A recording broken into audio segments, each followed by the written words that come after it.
práctica con la parte de los temas que tengamos que ver en fisiopatología como tal. ¿Okay? Dentro de los temas y dentro de los objetivos de este tema principalmente está la de definiciones, semiología, tipos fisiopatológicos de edema, datos semiológicos y principalmente los valores etiológicos o las causas etiológicas de los edemas o los tipos de edema. Con relación a lo que es la parte de tratamiento y diagnóstico. Diagnóstico dentro de fisiopatología sí deben conocer para ubicarse, ¿no? Pero la cuestión de tratamientos, en la gran parte de las patologías, vamos a mencionar algunos tratamientos dentro de los que son los más importantes como tal en las patologías, pero no a detalle, salvo algunos temas que no se ven más adelante. ¿Okay? Más adelante me refiero a cuarto año o quinto año de internado. ¿Okay? Cuarto y quinto teóricamente se llevan especialidades. Por especialidades van a volver a ver patologías que hablemos en fisiopatología. Pero ese momento que vean, ya no les van a hacer énfasis en la fisiopatología como tal, sino les van a hacer énfasis en el diagnóstico y en el tratamiento. Pero si no tienen la base esta, va a ser difícil que puedan ustedes asimilar el resto de tratamientos y demás. ¿Okay? Como definición primaria es que tenemos que los edemas van a ser el incremento clínico y aparente del volumen del líquido intersticial. Por lo tanto, edema es el líquido intersticial que generalmente se extravasa a través del endotelio y se reúne en un llamado tercer espacio, lo cual clínicamente va a dar aumento de volúmenes. Estos se pueden dar tanto en los miembros, principalmente en miembros inferiores, y también en espacios como el abdomen. ¿Cómo se llama eso cuando se llega del líquido al abdomen? Así. Muy bien. Para lo cual existen maniobras semiológicas que las deberían llevar de la mano en la materia de semiología. Existen métodos diagnósticos complementarios de los cuales deberían llevarlos de la mano tanto en semiología como hay una materia que es radiología e imágenes, ¿verdad? También ahí. ¿Sí? Generalmente el líquido como tal, si tiene una densidad parecida, similar o igual al agua, no va a estar nunca estático, ¿verdad? Eso debería moverse. Se mueve gracias a ¿qué? A las fuerzas físicas que principalmente son la gravedad. Y eso es lo que tiene que quedarse en la cabeza. Si la densidad del líquido que vamos a estudiar es igual a la del agua, tiene que llevar o tener un movimiento gracias a fuerzas físicas como la gravedad. Este movimiento no solamente va a estar dado por el líquido como tal, sino por el contenido que tenga este líquido. Y entre esos van a estar los denominados solutos. ¿Qué son los solutos? En bioquímica debe llevar ese término. ¿Qué es? Bueno. Ya pueden ser las proteínas sueltas, pueden ser los electrolitos, son los componentes que están dentro de un solvente. ¿Cuál es el solvente universal? El agua. Ok. Por lo tanto, estos solutos van a poderse también intercambiar a manera de que el agua se mueva desde el endotelio hasta los espacios o terceros espacios. No solamente van a ir como agua, no van a estar filtrados como tal, sino también llevan solutos. Y estos solutos pueden en algún momento desequilibrar las famosas fuerzas de Starling, que son las que mantienen el equilibrio y la homeostasis entre el tercer espacio, o el intersticio, como quieran llamar, y el endotelio como tal, ¿verdad? Hay fuerzas que empujan y fuerzas que jalan al interior y al exterior. Uno de estos solutos importantes son las mismas proteínas. ¿Cuál es la proteína más abundante? La albúmina, que ejerce una fuerza para poder jalar agua o jalar líquido hacia un espacio determinado. Estas presiones, dentro de las presiones, las más importantes son la presión hidrostática vascular y la presión coloidosmótica del plasma. Si hablamos de presión hidrostática, ¿a qué me estoy refiriendo con hidros? Agua. Y con coloidosmótica, a las proteínas. Representada entonces principalmente por ¿quién? La albúmina. Hasta ahí estamos. Vamos entrando. Generalmente los edemas se pueden presentar como síntomas o como signos. ¿Cuál será la diferencia entre un síntoma y un signo? El signo es visible. el personamiento. Pero otra vez, bueno. El signo es una característica física observable por el médico, mientras un síntoma es algo que expresa el paciente al médico. Muy bien. Un síntoma te lo van a describir, le van a decir, doctor, siento que se me están hinchando las piernas. O de pronto en las mañanas siento me levanto con las piernas hinchadas. O al final del día las piernas se me hinchan. Ok, eso es un síntoma. Por lo tanto, el edema puede ser también un síntoma. Puede constituirse en un síntoma. Pero debe convertirse en un signo cuando ustedes hagan el examen físico y comprueben que es el edema. O que es un edema real. Porque el aumento de volumen en cualquier parte del cuerpo hay que ver si es sólido, si es uno que deja una señal importante desde el punto de vista clínico, que la vamos a ver más adelante, que es el signo de Godet. Quiero decir eso. ¿Qué es Godet? Sin miedo. Sí sabes, porque si no, no lo mencionabas. Bueno, lo vamos a ver. Es un signo importante en nuestro diagnóstico. Y nosotros debemos reconocer ciertas características que vaya a presentar este edema, desde un punto de vista semiológico hasta el punto de vista de producción, que puede ser una producción mecánica. Desde el punto de vista semiológico, tenemos que ver si ese edema es un edema que produce calor, si es un edema frío. Si es un edema que produce calor, nosotros tenemos que pensar en qué generalmente. Inflamación. Inflamación, muy bien. Y la inflamación no es solamente una palabra, o un síntoma, o un signo, como quieran ver, no. La inflamación conlleva un proceso molecular implícito en todo lo que va a hacer la estimulación de una serie de cadenas, que seguramente inflamación creo que tienen mañana o el jueves, ¿no? Sí. Ya van a ver ahí cómo es que inclusive se activan interleucinas, se activa toda una cascada de procedimientos para dar la característica de inflamación. Y si hay inflamación hay que descartar también que problemas renales. No, va antes de eso.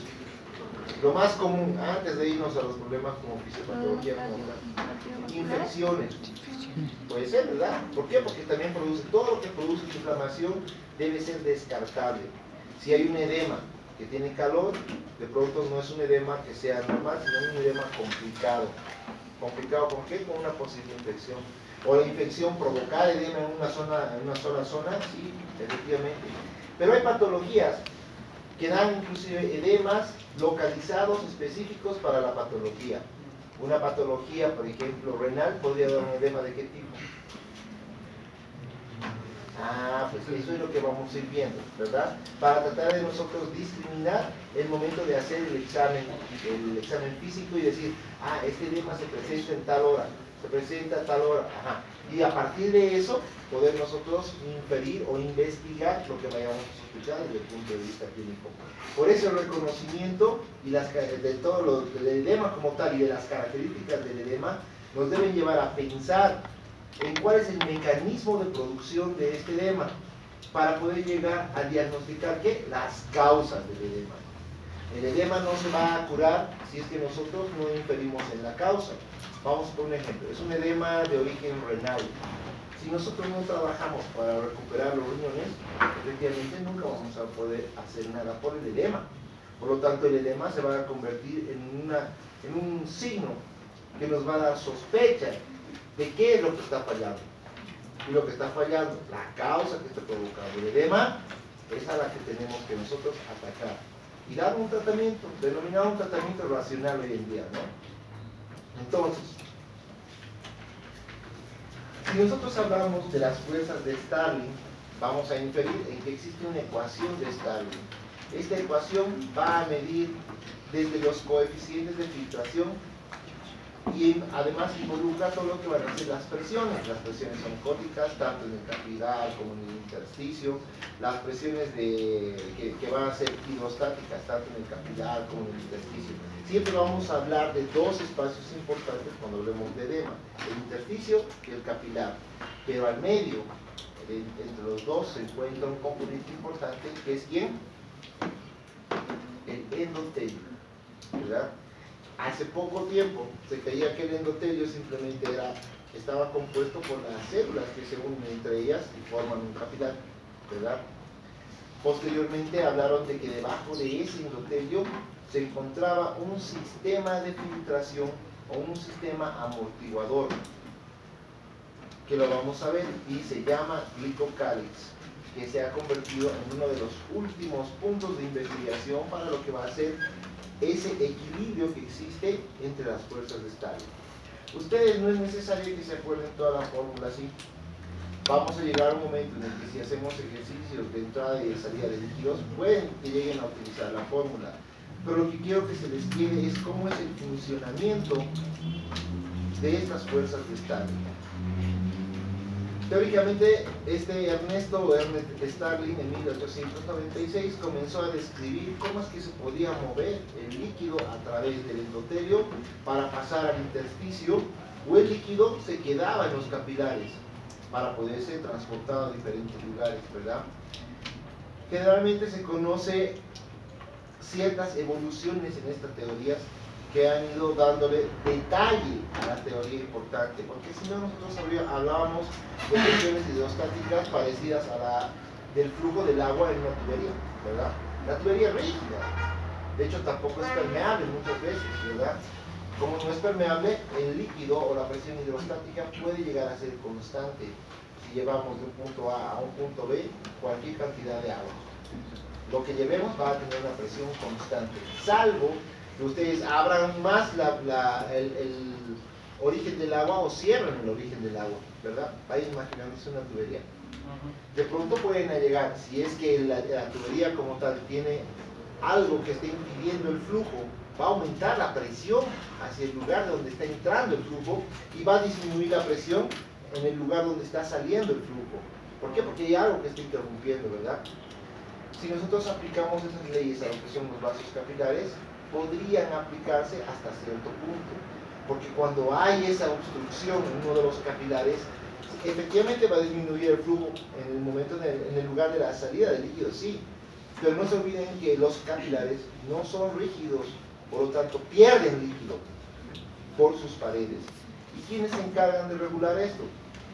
Se encargan de regular principalmente el endotelio como tal, como aparato, y una subcapa que está por debajo denominada glicocálix. La presión hidrostática y la presión oncótica tienen un juego entre ellas. Cuando estamos en el endotelio, dentro del endotelio, en el vaso capilar, hay una presión hidrostática que va a empujar el agua hacia afuera, ¿me entienden? Y una presión oncótica que va a jalar el agua hacia adentro. Y ahí viene lo que va a hacer la compensación de las leyes de Stalin. La presión hidrostática va a estar dada por el líquido que fluye en esas tuberías. Y la presión oncótica va a estar dada por la cantidad de proteínas que existan. Una quiere sacar el agua y la otra quiere meter el agua, ¿me entiendes? Pero en el intersticio pasa exactamente lo mismo. Hay una presión hidrostática que va a empujar el agua hacia el endotelio, hacia adentro, y una presión oncótica que va a jalar el agua hacia el intersticio. Por lo tanto, son 4 fuerzas. Esas 4 fuerzas deben entrar en un equilibrio para determinar que ese flujo no se altere durante todo el recorrido que pueda tener la sangre como tal, o el líquido que estemos hablando, o el líquido al que nos refiramos en el momento de estudiar cualquier patología. Haciendo el resumen como tal, en este caso la albúmina va a representar la presión oncótica que esté jalando el líquido hacia adentro, ¿verdad? Y la hidrostática que esté empujando hacia afuera. Si disminuyen las proteínas dentro de los líquidos o dentro de la sangre, ¿qué pasará? Disminuye la presión oncótica, ¿verdad? Pero ¿qué pasa si disminuye esa presión? ¿Qué asumiría? Ya no hay alguien que esté jalando el líquido hacia el endotelio, por lo tanto se pierde el líquido. ¿Por qué? Porque la presión hidrostática va a ganar, ¿verdad? No hay quien esté regulando, y entonces aumenta el flujo hacia afuera de lo que va a hacer, o gracias a la presión hidrostática, del líquido hacia el intersticio, ¿ok? Y si es al revés, si en el intersticio se pierde la presión oncótica, ¿qué va a pasar? No, se pierde, dicho la presión, se pierden las proteínas ya. También la presión hidrostática va a empujar el agua, ¿verdad? Pero esta vez va a hacer que ingrese a los vasos. Por lo tanto, también se rompe esa estabilidad que debería haber entre ambos. Cualquiera de las presiones que disminuya, de las 4 que hemos hablado, va a causar la inestabilidad de la otra. Desde un punto de vista molecular, sí existiría un trauma o una lesión o una anoxa cualquiera que vaya a influir en el endotelio, ¿verdad? Ese sector del endotelio es el que comienza a fallar. Si ese sector del endotelio se pierde, si hay una solución de continuidad, obviamente el líquido que está dentro va a salir, ¿verdad? Va a escapar por completo. Pero cuando hay este desequilibrio de agua o el desequilibrio de proteínas, dependiendo, no necesita que exista una solución de continuidad. ¿Por qué? Porque se filtra a través de lo que es la pared del endotelio y del mismo glicocáliz. El glicocáliz, ya hablando como tal, no solamente tiene la capacidad de hacer una filtración mucho más, ¿cómo diría?, controlada, sino más bien también tiene una función que controla lo que van a hacer las cargas eléctricas de cualquier tipo de proteína. Si las cargas eléctricas, ¿se acuerdan lo que es la ley de la electricidad? Cuando menos y menos, ¿qué hacen? ¿Se atraen? ¿Se repelen? Más y menos, ¿verdad? Entonces básicamente cumplen la misma función. Dentro del endotelio existen cargas que van a determinar si dejan pasar algún soluto o lo retienen dentro de lo que va a ser el vaso. Este glicocálex, bueno, vamos a hablar, el glicocálex va a estar teóricamente en cualquier tipo de vaso, pero principalmente se lo ha estudiado en vasos que sean de pequeño calibre. ¿Por qué? Porque generalmente los edemas son provocados en un desequilibrio en vasos de pequeño calibre, de mediano a pequeño calibre, ¿no? Generalmente no en vasos grandes, pero sí se puede dar o se podría dar. Pero ¿por qué será más frecuente en los de pequeño calibre y no en los de gran calibre? ¿Qué se le ocurre? ¿Ah? En los de gran calibre hay, en los de pequeño calibre. ¿Qué? Ya, puede ser porque haya más, no más sangre, porque deberíamos tener la misma cantidad. El grosor.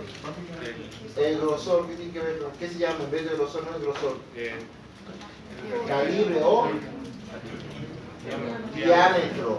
Si el diámetro es más pequeño, ¿qué controla? Yo tengo una tubería gruesa de 3.5, no sé, y la conecto con una tubería delgadita de 0.5 o de 1 y tengo un gran flujo de sangre aquí. ¿Qué va a pasar en el vaso de allá? ¿Hará que la presión de aquí disminuya o la presión aumente?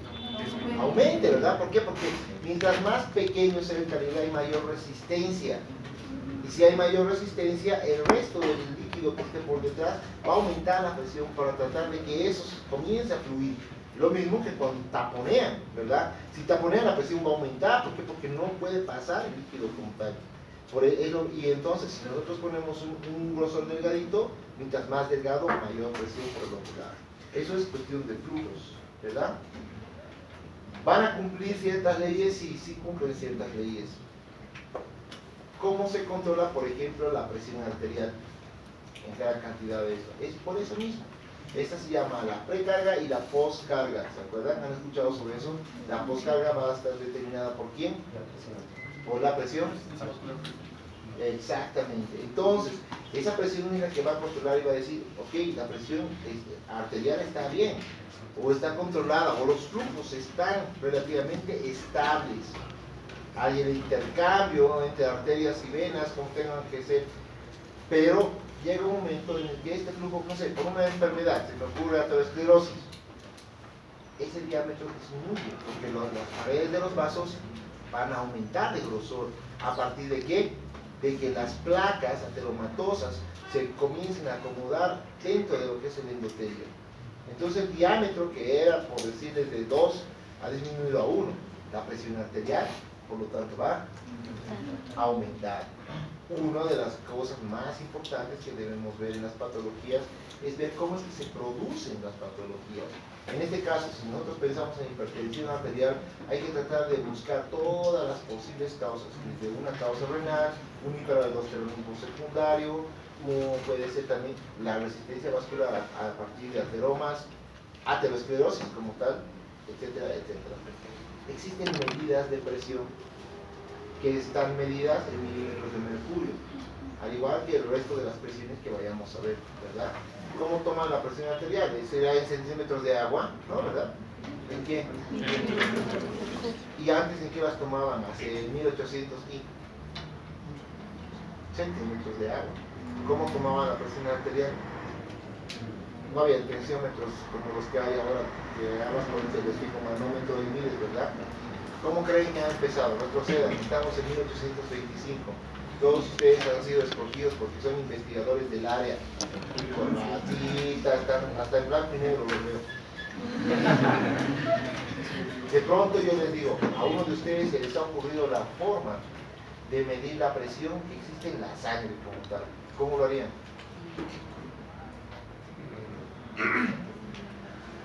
¿Cómo creen que lo hacían? Introducir una varilla de vidrio al corazón, al ventrículo izquierdo, a través de sangre. Este ya era pariente Frankenstein. Podían hacer de esta forma, sí, podía ser, ¿por qué no? Y la fuerza con la que salía la sangre podría medirse, ¿no? Podría ser. Otra forma, menos invasiva. Invasiva, pero no tan invasiva. No, pulso, ya, pulso, pero ¿cómo? ¿Qué? Sería lo mismo, ¿no? Metes una varilla, igual ves lo que sale de la sangre. Se le ocurrió a uno de los científicos decir, ¿por qué no medimos con el agua? Por eso había centímetros de agua, o centímetros por agua. Colocaban una columna de vidrio, ¿verdad? Conectaban una de las mangueras directamente hacia la resistencia vascular y con el pulso que hacía la resistencia aumentaba la cantidad de agua. Entonces, pues entonces se mide así. Pero como era demasiado invasivo, después de eso se infectaba, etcétera, etcétera. Y posiblemente hasta por eso morían los pacientes. Pero en medicina todo es invento y además de eso experimentación, ¿verdad? Por lo tanto, comenzaron a intentar y decían, bueno, podemos medir en milímetros de mercurio a partir de cuánto se mueve el mercurio solamente con la oscilación de las arterias. Por eso es que se insufla para que las arterias tengan una buena presión y a partir de eso se pueda medir, ¿verdad? Entonces la aguja comienza a fluctuar. Ustedes lo dejan en cierta cantidad, van disminuyendo y comienza a fluctuar. ¿Se han fijado? Cuando toma la presión. Y ahí es cuando comienzan, ustedes escuchan teóricamente con el tensiómetro los primeros latidos, ¿verdad? Y de ahí va bajando, bajando, bajando. Infirieron eso para ver cuánto se movía el mercurio. Estas presiones podríamos inferir de que la presión, por ejemplo, la hidrostática en algún punto podría estar en 0 y la presión hidrosmótica, no sé, llegar a 37 milímetros de mercurio. Estamos hablando de una arteria. Pero ¿qué pasa aquí? No se olviden que es un componente que no solamente es una arteria, también son venas. En las vénulas hacen un complejo, ¿verdad? Y ese complejo debe estar estable. ¿Para qué? Para poder medir una presión de filtración. Pero si nosotros medimos solamente en un lado, no podemos medir la presión de filtración como tal. Pero sí podemos medir ciertos componentes de la filtración. Si en el lado arterial tenemos 37 milímetros de mercurio, y hacemos una presión de reabsorción en el mismo lado que nos dé 26 milímetros de mercurio, debemos hacer una resta para que nos dé una presión de filtración o un número de filtración que sea 11 milímetros de mercurio en el caso del ejemplo. Pero solamente estamos viendo un lado, ¿verdad? Pero para poder tener el resto tenemos que también ver el lado venoso. Y si en el lado venoso tenemos 17 milímetros de mercurio para la presión de filtración y para la presión de reabsorción 27 milímetros de mercurio, importante. Cuando hablamos de presión de reabsorción, cuando las fuerzas están empujando los líquidos hacia adentro, y la presión de filtración es cuando los líquidos están queriendo escapar del endotelio hacia afuera. Por eso es que se debe hacer una resta. Y en este caso, en el lado venoso, nos saldría 10 milímetros de mercurio de reabsorción. Por lo tanto, debemos sumar ambos datos tanto los milímetros de mercurio en las arterias y en las venas, y nos daría en el caso de este, era 11 en el anterior, ¿no? Sí. ¿Está? Era 11 menos 10 nos daría a 1 milímetro, que estaría dentro de los parámetros de regularidad o dentro de los parámetros de normalidad y estabilización de los sistemas. Si esto sale más de 1, 5, 2, 10, 5, lo que quieran, hay que medir dónde es que se está perdiendo más, en la reabsorción en las arterias o en la reabsorción de las venas, o al revés, en la filtración de las arterias o en la filtración de las venas. Llegado el momento, ustedes no van a hacer una cosa así. ¿Por qué? Porque ya van a inferir de que la presión de filtración que debería haber entre ambas debe llegar máximo a 1 milímetro de mercurio de filtración. ¿Ok? Si está menos, pues hay que analizar por qué. Si está más, hay que analizar por qué. ¿Dónde se filtra normalmente el líquido que salga del endotelio? De una forma, vamos a poner entre comillas, fisiológica y normal, en los vasos linfáticos, ¿verdad? ¿Y cuál sería la función de los vasos linfáticos como tal?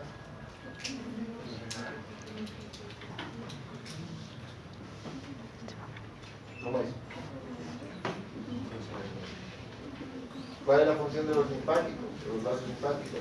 Evitar que se acumule ese líquido que se está pasando. Y ellos jalan hacia sus vasos y lo mueven y lo pueden inclusive recargar. Y el momento en que se necesite utilizar la linfa como tal, va a tener sus puntos importantes en los que diga, oye, sí, se necesita más linfa, suelten líquido de lo que está ahí. ¿Bien? Ahora, este movimiento de agua nos va a permitir, además de eso, hacer sumatorias, tanto de las presiones oncóticas, denominado gradiente oncótico, que va a estar siempre en comparación entre el plasma y lo que va a ser el intersticio. Pero se debe hacer la comparación gracias a la sumatoria para nosotros poder llegar a establecer un nivel de filtrado. Como decían, 1 milímetro de mercurio es casi imposible determinar si es que está dentro de la normalidad. ¿Okay?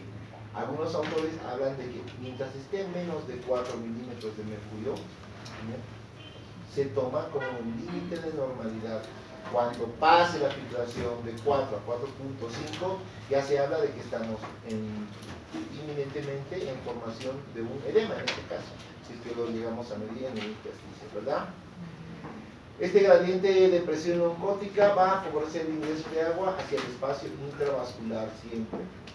Ahora, si nosotros hacemos la sumatoria entre el gradiente oncótico y la presión hidrostática, se va a producir la filtración. Y si es menor, se va a producir la absorción. Por lo tanto, si se les pregunta cuándo es mayor el coeficiente de filtración o cuándo se produce una absorción, es cuando se hace la sumatoria de la presión oncótica más la presión hidrostática y se produce un mayor número a favor de la filtración. ¿Ok? Vamos. ¿Cómo es que se puede entender la fisiopatología del edema? La fisiopatología del edema como tal va a tener diferentes puntos de interés para que nosotros partamos a entender el cómo es que se produce. Pero no solo, como no es una entidad que se va a manejar de forma individual o independiente, más bien va a ser una parte importante de otras enfermedades, se las ha dividido en alteraciones del retorno venoso y en alteraciones que provocan dilatación arteriolar. La alteración en el retorno venoso estará dado por insuficiencia cardíaca congestiva. Ya vamos a ir viendo estas patologías uno por uno, que van a estar asustando. Pericarditis constrictiva, éstasis venosos a causa de trombosis o compresiones externas o inmovilizaciones prolongadas, ¿verdad? No sé si alguna vez alguien aquí se ha fracturado algún miembro. ¿Alguien se ha fracturado? ¿Sí? ¿Te han enyesado? Sí. ¿Sí? O sea, que sí. ¿Qué te has fracturado? Últimamente, es